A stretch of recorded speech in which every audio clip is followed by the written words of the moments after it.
जय हिंद। सबसे पहले स्वागत है आप सभी को इस नए वीडियो पे।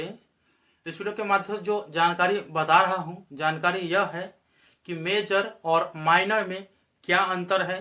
साथ में जितने भी कैंडिडेट इंटरमीडिएट पास करके बीए, बीएससी, बीकॉम के पार्ट 1 में एडमिशन लेना चाहते हैं तो वो ऑनलाइन के वक्त सब्जेक्ट चूज करने का ऑप्शन देता है, जिसमें मेजर सब्जेक्ट चूज करना रहता है, माइनर सब्जेक्ट चूज करना रहता है, मल्टी डिसिप्लिनरी सब्जेक्ट जो कोर्स होता है वो चूज करना रहता है। इसके बाद जो है MIL चूज करना रहता है। इसके बाद जो है स्किल से रिगार्डिंग जो सब्जेक्ट है या आप लोग बोल सकते हैं कोर्स, वो चूज करना पड़ता है।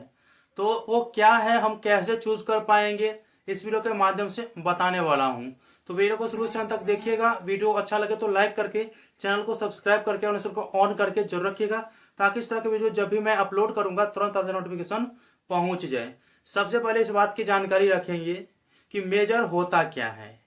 ठीक है, अगर हिंदी रूपांतरण करते हैं तो वो होता है मुख्य, और अगर हम मेजर सब्जेक्ट कर देते हैं तो मुख्य विषय हो जाता है। ठीक है, और हम इस सिरे को समझाने के लिए हम चलते हैं पहले 12th पर। ठीक है, उसके बाद मैं ग्रेजुएशन वाला बात करूंगा। देखिए, जब 12th में आप लोग एडमिशन लिए होंगे तो कुछ ऐसे कैंडिडेट होंगे जो आर्ट स्ट्रीम से एडमिशन लिए होंगे, कुछ साइंस से लिए होंगे और कुछ कॉमर्स से लिए होंगे।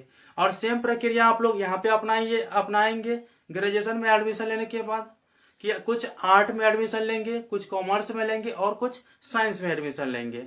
अब होता क्या है कि जब हम लोग पहले की तुलना करें तो जब ग्रेजुएशन में एडमिशन लेते थे तो और ऑनर्स और सब्सिडरी बेसिस चलता था ग्रेजुएशन का कोर्स। लेकिन जब से नई शिक्षा नीति 2020 लागू किया गया ना, तब से ये सब्जेक्ट चूज करने का जो ऑप्शन है वो हो चुका है choice based credit system CBCS के मद्देनजर हो चुका है। अब कैंडिडेट यह नहीं कह सकते हैं कि हम गलती से 12th में कुछ और सब्जेक्ट ले लिए थे और बाद में उस चेंज करने का ऑप्शन नहीं मिल रहा है क्योंकि मुझे उसमें मन नहीं लगता है। तो अब यह नहीं कह सकता है। स्टूडेंट अपने इच्छा के अनुसार अपने मनपसंद सब्जेक्ट को चूज कर सकते हैं, चाहे वो आर्ट स्ट्रीम को हो, साइंस का हो या कॉमर्स का हो। और इसे आप कैसे समझेंगे आप लोग याद रखेंगे। 12th में जब आप साइंस लिए होंगे तब आप लोगों को या तो आपको फिजिक्स मिला होगा, केमिस्ट्री मिला होगा, बायोलॉजी मिला होगा या मैथमेटिक्स मिला होगा। इस तरह के सब्जेक्ट साइंस में रहता है तो आप लोगों को उस तरह के मिला होगा।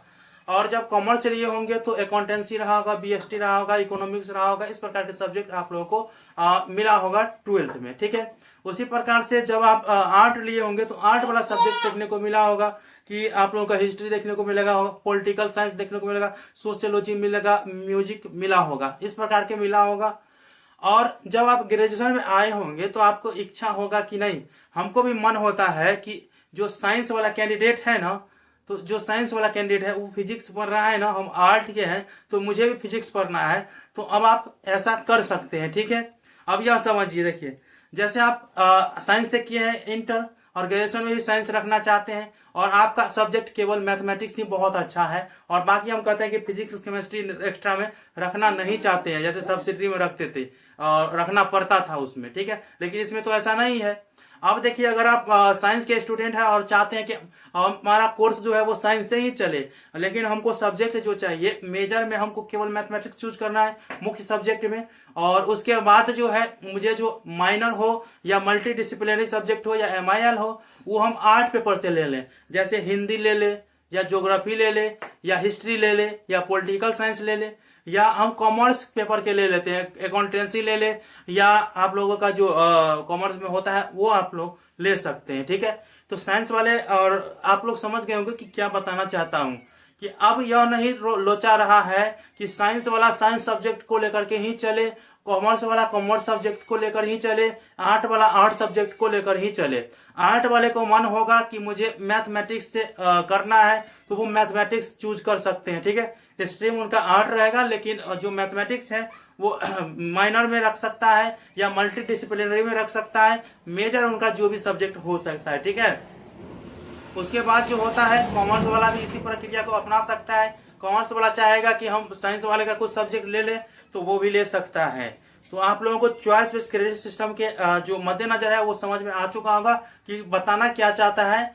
और देखिए, इसमें क्या है कि आप लोगों को अगर बाद में चल करके मन नहीं लगे कि मुझे मैथ पढ़ने में मन नहीं लगता है तो आप बीच में छोड़ भी सकते हैं। ठीक है, अगर इनपुट है तो आउटपुट भी है उसका। तो अगर आपको बाद में लगे कि नहीं मुझे अच्छा नहीं लगता है फिजिक्स पढ़ने में, केमिस्ट्री पढ़ने में, या जो आप सब्जेक्ट लिए होंगे उसको पढ़ने में, तो आप एक सीमित समय में छोड़ सकते हैं उसको। इसके लिए कोई रोक टोक नहीं है कि पूरा कोर्स ही कंप्लीट करना पड़ेगा, नहीं, बीच में भी आप लोग छोड़ सकते हैं, ठीक है। और आप लोगों को लगता होगा कि 4 साल का डिग्री है तो हमें 3 साल में मिलेगा कि नहीं मिलेगा। भाई आप लोगों का डिग्री 3 साल में चाहेंगे तो आपको 3 साल में मिल जाएगा, क्योंकि वो डिप्लोमा के मद्देनजर आप लोगों को मिल सकता है, ठीक है। और अगर कंप्लीट चाहते हैं, कंप्लीट कोर्स का डिग्री, तो आप लोगों को 4 साल देना पड़ेगा। वैसे समझिए कि आप लोग जब चाहेंगे वो जितना तक पढ़े और रहेंगे उस कोर्स में, जितना सेमेस्टर आप किए रहेंगे उसके हिसाब से आप लोगों का डिग्री मिल जाएगा। आप लोगों को घबराना नहीं है। तो आप लोग समझ गए होंगे। अब क्या है कि मैं आप लोगों को दिखा देता हूं, एडमिशन के समय ये सब फेस करना पड़ता है स्टूडेंट को।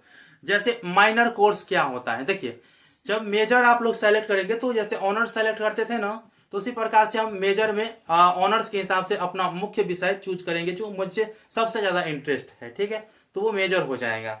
इसके बाद माइनर होता है, तो माइनर आप लोगों को इस हिसाब से चूज करना है कि मेजर के साथ साथ जो मिलता जुलता सब्जेक्ट हो, ठीक है, आप अपने हिसाब से चूज कर लीजिएगा जिसमें इंटरेस्ट हो, ठीक है, तो वो आप लोग चूज कर लीजिएगा। मल्टी डिसिप्लिनरी कोर्स में आप लोगों को, मल्टी मतलब बहु विकल्प होता है, आप लोग जो चाहेंगे आप किसी कोर्स का भी सब्जेक्ट आप लोग चूज कर सकते हैं, ठीक है। आप लोगों को ये याद रखना है। MIL मतलब मॉडर्न इंडियन लैंग्वेज कोर्स। देखिए ये MIL तो चलते ही आ रहा है कि आप लोगों को या तो 100 का हिंदी रख लेना है, या इंग्लिश रख लेना है, उर्दू रख लेना है, मैथिली रख लेना है। तो इस प्रकार के सब्जेक्ट आप लोगों को MIL में देखने को मिलता है। तो ये तो नया नहीं है, आप लोग तो अपने हिसाब से सेलेक्ट कर पाएंगे। इसके बाद है स्किल इनहेंसमेंट कोर्स, ठीक है, SEC। तो ये क्या होता है, तो ये आपको अगर हैंड राइटिंग में अच्छा लगता होगा और आप लोगों का हैंड राइटिंग अच्छा होगा तो आप वो स्किल कोर्स होता है, ठीक है। आप में क्या खूबी है, आप क्या दिखाना चाहते हैं जिससे आपका भविष्य बन सके, तो वो आप कोर्स ले सकते हैं जो जिस चीज में आप लोगों का आप लोगों को अच्छा लगे, ठीक है। तो ये स्किल इनहेंसमेंट कोर्स हो गया। इसके बाद है VSC वैल्यू एडेड कोर्स।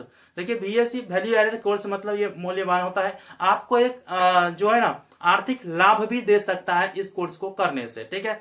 तो इसमें क्या होगा कि वैल्यू एडेड कोर्स में स्वच्छ भारत में आप लोग भाग लेना चाहते हैं अभियान में, तो उससे भी आप इनकम कर सकते हैं। या आप लोगों का आर्ट एंड क्राफ्ट होगा, जो भी आप लोगों को अपना अंदर जो स्किल है वो आप डेवलप कर सकते हैं, या आपको जो रुचि है वो आप ले सकते हैं। तो ये सब जो है आप लोगों का सब्जेक्ट समझा हुआ सब्जेक्ट है, तो इसीलिए आप लोगों को दिक्कत नहीं होना चाहिए। और मेरा उम्मीद रहा कि आप लोगों का कमेंट आ रहा था सर मेजर समझाइए, तो मेजर ऑनर्स के हिसाब से चूज कर लेना है। माइनर आप जैसे सब्सिडी चूज करते थे उस हिसाब से किसी एक सब्जेक्ट को चूज कर लीजिएगा। और इसमें यह नहीं कि आप लोगों को अपने आर्ट वाला है तो आर्ट वाला में चूज करेंगे, जो मन होगा वो चूज कर लीजिएगा, ठीक है, कोई दिक्कत नहीं है। साइंस वाला का भी सब्जेक्ट चूज कर लीजिए, कॉमर्स वाला का कर लीजिए, जिसको जो मन होता है वो आप चूज कर सकते हैं। मल्टी डिसिप्लिनरी में तो ऐसे ही पता है वो विकल्प ही है, आप जो चूज करना चाहते हैं और चूज कर सकते हैं, ठीक है। तो वो भी आप लोगों को समझ में आ चुका है, एक सब्जेक्ट उसका भी चूज कर लीजिएगा।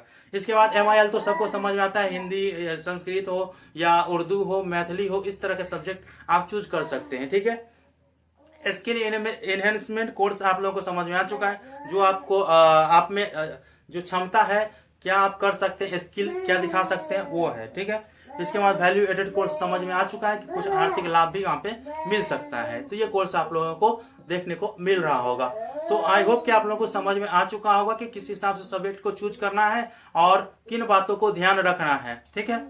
तो वीडियो कैसा लगा मुझे बताइएगा। मुझे लगता है बहुत बड़ा वीडियो बन चुका है, फिर भी कोई बात नहीं, जानकारी देना था, मैंने देने का प्रयास किया हूं। और जो भी जानकारी आगे होते आएगा मैं आप लोगों को बताने का प्रयास करूंगा। तो मिलते हैं अगले वीडियो में, तब तक के लिए धन्यवाद। जय हिंद, जय भारत।